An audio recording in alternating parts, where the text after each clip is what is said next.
Welcome to Newsbeacon, your trusted source for breaking headlines, global insights, and sharp analysis from around the world. If you're new here, don't forget to hit that subscribe button and turn on notifications so you never miss an update.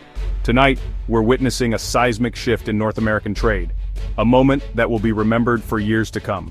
The balance of power, long dominated by the United States, is being challenged in ways few could have predicted. The world is watching as Canada, often seen as the quieter neighbor, steps boldly into the spotlight, ready to rewrite the rules of engagement. For decades, the U.S. called the shots with Canada, setting the terms and expecting compliance. But that era is ending, and a new chapter is beginning. The relationship between these two nations has always been complex, marked by cooperation, but also by competition and tension simmering beneath the surface. Washington's ballooning $37 trillion debt has weakened its grip, making it harder for the U.S. to dictate terms. Meanwhile, Canada is stepping up, making bold moves that could reshape the continent's economy for generations. The spark that ignited this transformation? Trump's aggressive tariffs, which were meant to protect American interests but ended up lighting a fire under Canada's resolve. But Canada's response has been anything but predictable. Instead of backing down, Canadian leaders have shown remarkable unity and creativity, crafting strategies that have caught Washington off guard. They've turned adversity into opportunity, using the moment to rally their industries and citizens.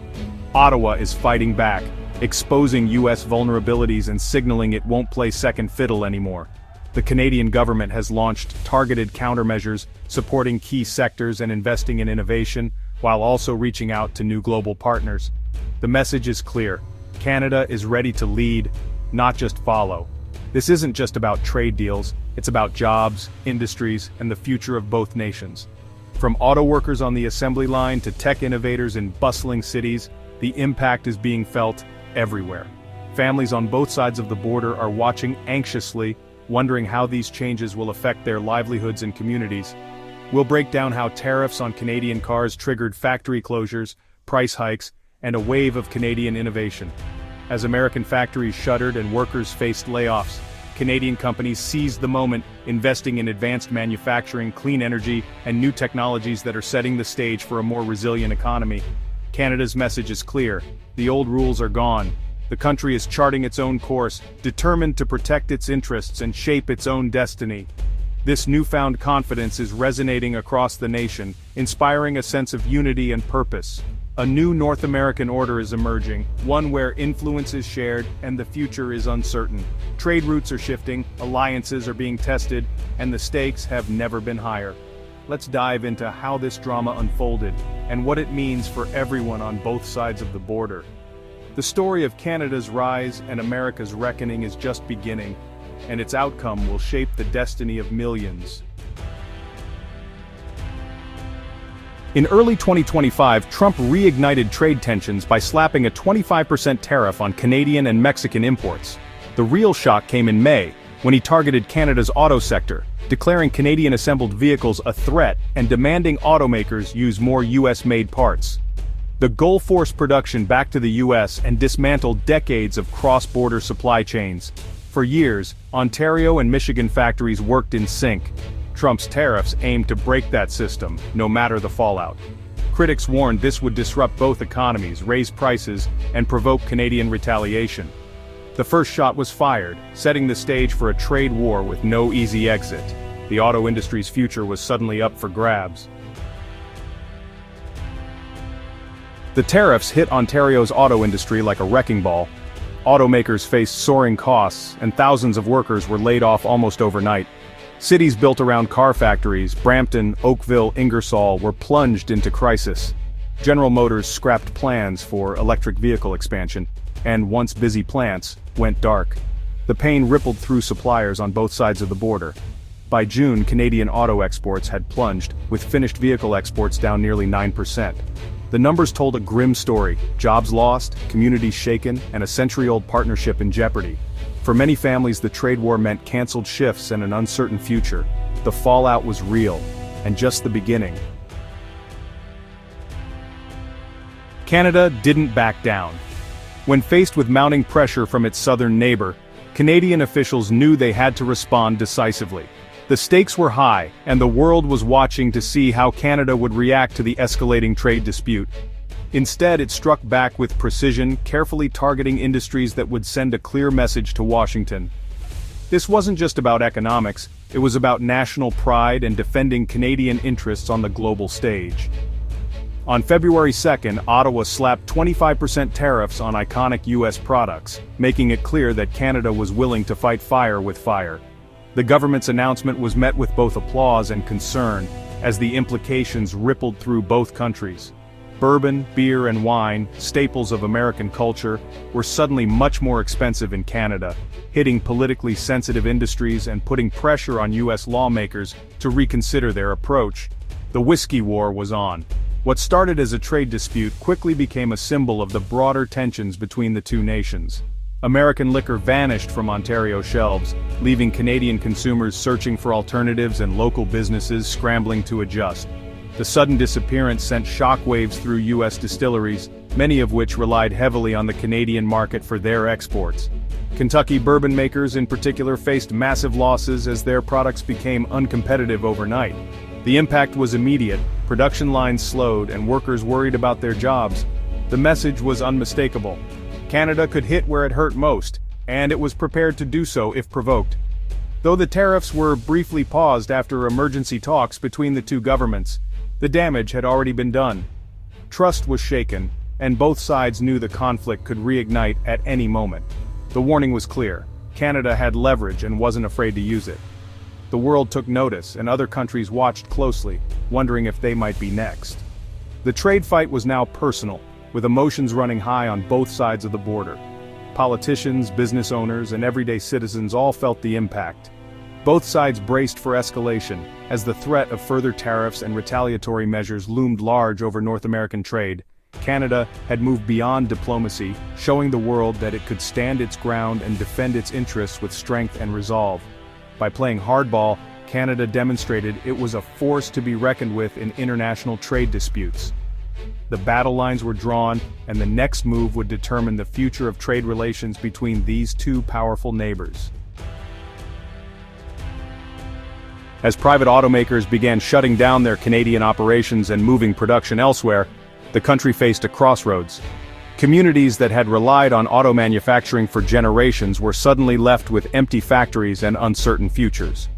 In response to this crisis, Canada considered a bold and unprecedented move, building its own cars right here at home under a national banner. The Auto Workers Union, representing thousands of skilled Canadians, stepped up with a vision. They pushed for the creation of a government-owned national automaker, a crown corporation that could breathe new life into shuttered plants, protect good jobs, and ensure that Canadian-made vehicles would roll off assembly lines once again. Their proposal wasn't just about saving jobs, it was about building a future where Canada controlled its own automotive destiny, supplying vehicles for public fleets and essential services. The plan was ambitious. Idle plants would be repurposed to build the vehicles Canada needed most: school buses for children, delivery vans for businesses, and municipal trucks for cities and towns. All of them would be designed, engineered, and built by Canadians for Canadians, using homegrown talent and innovation. At the center of this vision was Lion Electric, a once promising Quebec-based electric vehicle manufacturer that had recently declared bankruptcy. With its modern facilities and experienced workforce, Lion became the prime target for a government takeover, an opportunity to transform a setback into a springboard for a new national industry. By acquiring Lion's assets, Canada could jumpstart production almost overnight, rehire laid-off workers, and put the country back on the map as an automotive innovator. It was a chance to turn crisis into opportunity, and to show the world what Canadian industry could achieve with the right support. This marked a dramatic shift in strategy, from decades of courting foreign automakers with tax breaks and incentives, to embracing direct public ownership and a bold new industrial policy. It was a statement that Canada was ready to take control of its economic future. The National Car Company proposal was about more than just jobs. It was about stability for families, pride in Canadian craftsmanship, and the pursuit of true economic independence in a rapidly changing world. With determination and vision, Canada was ready to chart its own course in the auto industry, building a future that was truly made in Canada. Canada's national automaker idea isn't unprecedented.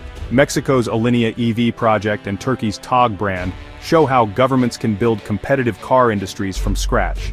Mexico's state-led approach is keeping EV jobs and tech at home, while Turkey's Tog, backed by tax breaks and government orders, has become a symbol of national pride. These models prove public investment can work, even in a globalized market. For Canada, the lesson is clear. Waiting for foreign automakers is risky. Direct action offers a path to economic sovereignty. A Canadian Crown corporation isn't a leap into the unknown, it's following a proven playbook. Looming over this trade war is America's $37 trillion debt. That debt limits Washington's ability to fight and win a prolonged economic battle. Tariffs raise prices for U.S. consumers, hurt exporters, and destabilize markets. The Peterson Institute estimates Trump's tariffs could cost the U.S. economy $272 billion a year. With so much debt, the U.S. can't easily bail out industries or cushion the blow. Canada knows this. Ottawa is betting Washington lacks the financial stamina for a drawn-out fight. America's debt is its Achilles heel, emboldening Canada to stand firm and innovate. The balance of power is shifting, and debt is at the heart of it. Canada's boldness is rooted in this new reality. The U.S.-Canada trade war is part of a bigger global shift. The era of seamless free trade is ending, replaced by economic nationalism and strategic competition. Countries are rethinking long supply chains and prioritizing self-reliance. Friendshoring and onshoring are the new buzzwords. Canada's National Car Plan is a direct response to the unreliability of old alliances. Ironically, America's tariffs have pushed allies to seek independence and new partnerships. The world is moving toward a more fragmented, transactional trade system. For Canada, this is a chance to lead and innovate in a changing global economy. The rules of trade are being rewritten, and Canada is ready to play. What's next for U.S.-Canada relations? The path is uncertain. Tariffs remain, and both sides risk a long, damaging standoff. Cooperation is possible, but would require Washington to abandon aggressive tariffs and return to real negotiation. More likely, a new reality is emerging. Canada, forced to innovate, will keep building its own industries and diversify trade. The North American economy may become less integrated, with both countries acting more as competitors than partners. For workers and consumers, that means ongoing uncertainty. Prices and job security will depend on politics. The shock of this trade war has changed Canada's outlook for good. The final chapter of North American trade is still being written.